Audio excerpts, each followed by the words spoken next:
The troublemaker who saved a birthday. My daughter Riley has always been a lot.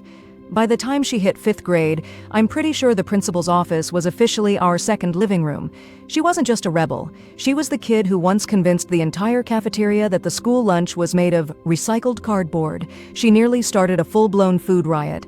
I spent that whole week apologizing to the district. So last Tuesday, when I saw the school's number pop up on my screen, my heart just sank. I pulled the car over, took a breath, and braced myself for the lecture. But when I answered, it wasn't the principal. It was her teacher, Mrs. Gable, and she was sobbing. I panicked. I asked, "Oh no, Mrs. Gable, what did she break this time?" There was a long pause. Mrs. Gable caught her breath and whispered, "No, you don't understand. You raised a leader." She told me about this boy in class, Leo. Leo's the kind of kid who blends into the lockers. Same faded hoodie every day, never says a word. It was his 11th birthday, and his mom had scraped together enough for a pizza party at the local arcade. He'd handed out invites to everyone. Right before the final bell, Leo stood up.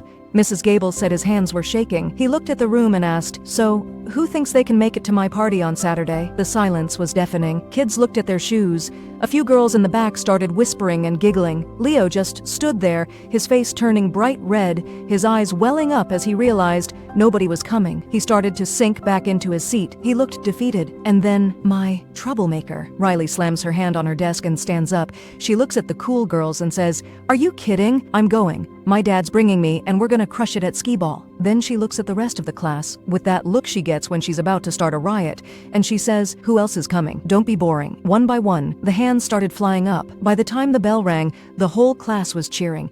I sat in my car and cried for 20 minutes after that call. My difficult kid turned out to be the only one with a heart big enough to see someone else's pain. Turns out she's not a rebel. She's just a girl who refuses to let anyone stand alone.